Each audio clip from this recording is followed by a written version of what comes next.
Okay, so that's my main track there, and that's the Hip Hop Kit Raw Cuts. Now what I want to do now is I want to send this song down and save it into separate stems for each one of these sounds on the pads. So my cursor's there on track 1. Hit the pads. Now all those sounds on the pads will be separate stems. Now what I want to do here is show you that in a range view you will see all the events. And all these events are for each pad. So whatever happens on these pads, the events, will be saved as separate tracks. And of course, as you can see there by hitting arrange, it's only one track here, totally. Now what I want to do is I want to record each one of these tracks and record them as an audio file with what happens in those tracks, and they will be stems that we'll use later on. So now what I want to do here while I'm back in main is get ready to go into menu, then I want to go to save. When I get to save, I want to look for drum pads as stems. Now I want you to see that there, we tap on that, and I can fill this out. And all you need to fill out here really is just the waveform, and then also the bit depth, and then we also have the sample rate. Now I prefer to probably do 48, so I'll change that to 48 Hertz. And now I'm good to go. Let's export, and we're ready. Now on this page here, you can see we're in MPC documents. And so I have the ability to make a new folder. So I want to make a brand new folder here actually, and I want to insert that folder inside of MPC documents. So I'll go to the left side of my screen and select new folder. Now I'm going to name the folder stems 1. So I'm going to name the folder here. Let's select numbers, space, hit the 1, do it. And now we have the name of that folder. You'll see it there on the top up line where it says save, right there. And then it says stem 1, right? So we're in that folder currently. So I'll just press save. Now normally I would name it, but I'm just going to just save it right now just for demonstration purposes. I'm not going to name what's going to be in the folder. It's going to put these files in the folder to prove that this works. This is the new system they designed for turning pads into stems. But the real problem arises when you go back to the regular system where you want to bring in other stuff like maybe reverb, delay or something, or some returns. There's a problem in trying to go back to where you were at before. And it sort of screws it up from what we used to do to send files to a DAW that way. So right now you see we're in progress here, and it's still saving all these files to that stem1 folder. And as it does, hopefully it'll be done soon, we'll be good to go. Okay, that's done. Now to prove this whole thing works, I'm going to go back into my browser. I'm going to go to Places. I'm going to head to MPC Documents. Tap it one more time right there. Okay, good, it's open. And now in MPC Documents, I want to find the stem1 folder. There's stems1 folder. Click on that. I'll press the open button. And now we'll see the files in here. We'll select a few of these files. Yep, they're playing there. Those files are definitely in there. So those files are all there. They're all stems from that track. This makes it easier for us to use these stems in any DAW.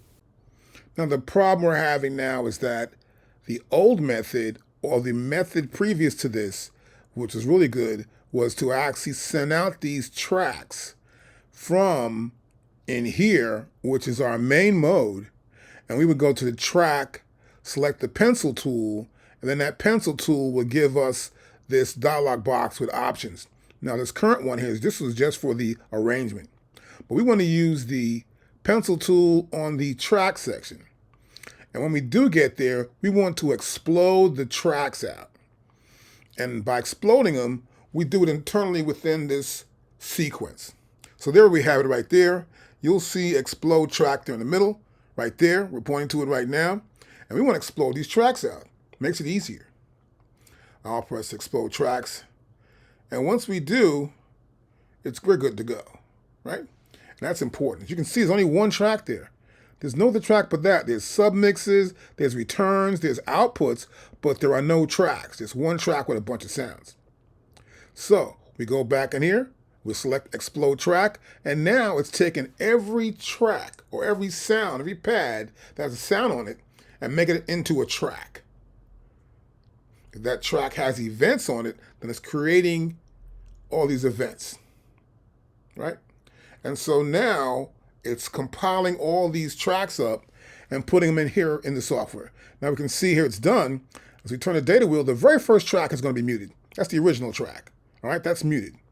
But the next 16 tracks are not. And you'll see they're right there. And this is exporting the tracks. So now we have a bunch of tracks in here with different parts all lined up here, as you can see. And it's easy to use. So we're up to 13, there's 14, 15, 16, and of course there's 17, right? And you can see that these tracks are ready to go. Now what we want to do at this point, we'd like to take these tracks and export them as stems. Because let's say, for example, we had some EQs or some compression or some sort of reverb or something. We want to have what on the same tracks too as well, in the returns or whatever we want to have. So it's important to make sure that we want to have what's there, right? Even the mute values will be there. Now our main problem here will be it doesn't work. So, but to prove this, we're going to go to audio export. Now here in audio export, we're going to make sure we're exporting the right file. So here in record, actually into export right there is 24-bit depth. All right, that's the bounce export. Next, we have the export type, and that's going to be a track, right? So exporting track, not the main output. We're exporting the track, not the program, but the track, each track. It will have an audio tail length of about 1 second, and that's it. And we want to export these files out to make it easier for us to deal with. Now, as we go further down, of course, there isn't much actually to add here, unless I wanted to add other stuff here. Well, this is bypass program, of course. Include program volume and pan settings. If I want to, I can put that in there too as well. But everything has been selected for this idea. Now I will go back to menu. I go back to save.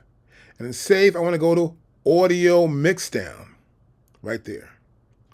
I'll select audio mixdown. And now we want to export it. And see we have separate tracks. It's been checked. The export file is WAV.